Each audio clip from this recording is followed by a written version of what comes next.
Recently I asked you adventurers if you'd like me to talk about the best pets or the best monsters. So here we are, ranking monsters.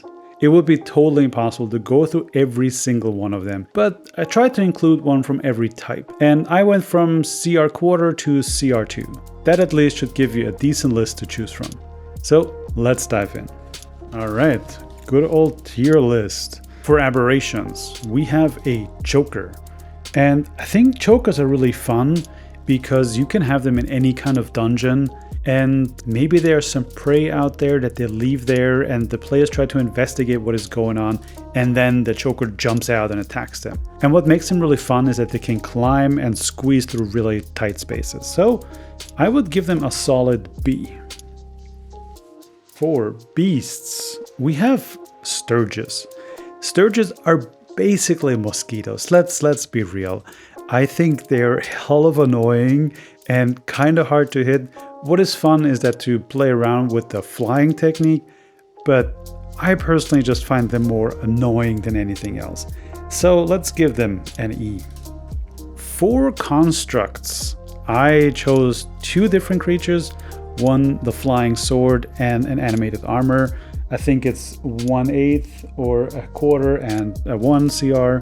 Flying swords, I think, are really fun.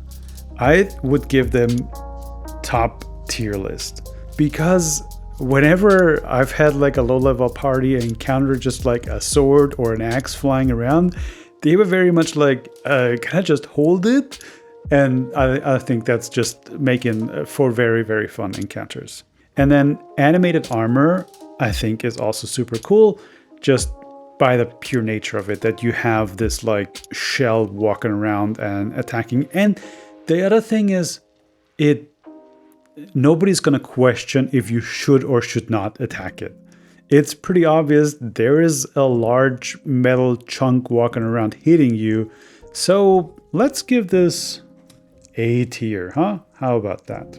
For elementals, there's really only one thing to choose from in this range of levels, and those are methods. Here's a dust method for reference, but this is kind of for all of them.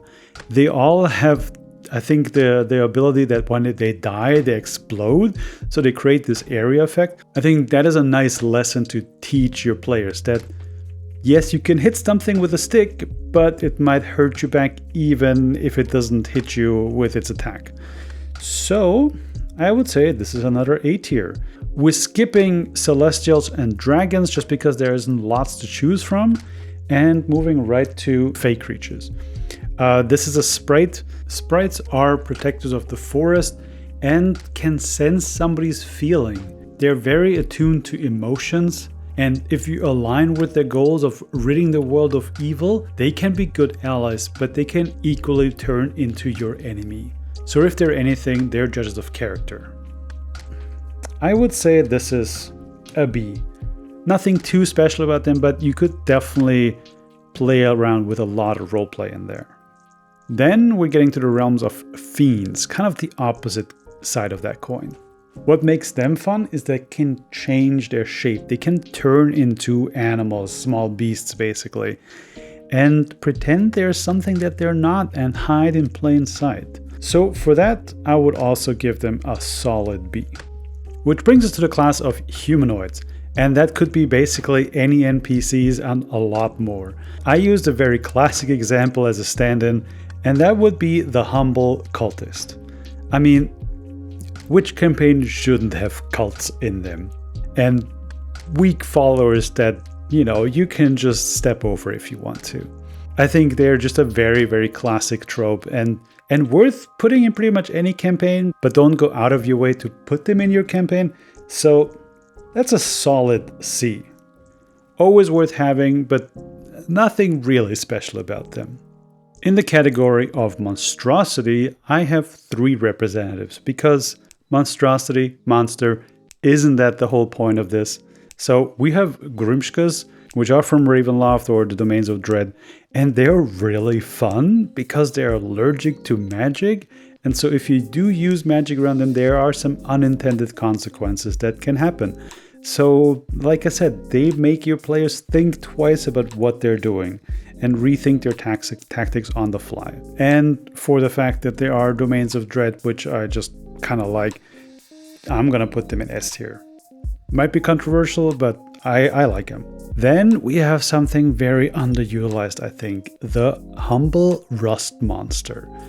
These little critters live underground, live in the dirt, and they can smell metal, and they can attack your sword and break it. So if you want to be that kind of DM who is really resource focused and maybe have your fighter question how strong he really is, rust monsters are a really, really good choice. I think in the right campaign, they could be very high up. In most campaigns, they're kind of probably gonna be underwhelming. Ooh. You know what? For myself, I'm gonna put them in A. And of course, it wouldn't be a lineup of creatures if there wouldn't be a mimic.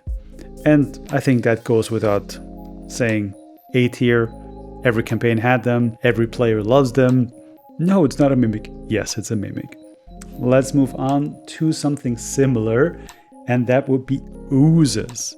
That is one of the few challenge rating 2 monsters in here, the ochre jelly. I chose that over just because they're a little bit more dangerous, and when you hit them, when you cut them, they actually split in 2. So they're kind of hard to take down. And you know, your players think they deal with one creature, but in fact they're dealing with many after a couple of attacks. And they're poisonous, so they are a little bit tough to handle, but definitely worth the fight. So I am tempted to put them in S as well. I might be biased here. I picked the good ones, to be honest. I kind of left the bad ones out. And then we're almost done. We're in the realm of plants, and this is another stand-in for a whole bunch of categories, which are blights, needle blights, twig blights. There's some other ones. This one is a needle blight. They are cool because they are indistinguishable from a plant. So if there's some kind of ambush or if there's some protected building in the woods, they could be a really cool enemy to have that your players don't actually see, but then it is there. For me personally, they don't do much. I'm gonna put them in D, and you'll tell me in the comments how wrong I am about that.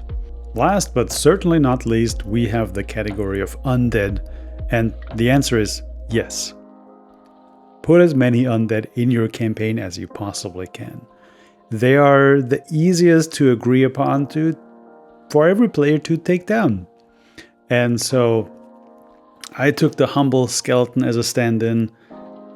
You know, put them in B if you will. It wouldn't be D&D for me if there wouldn't be some undead.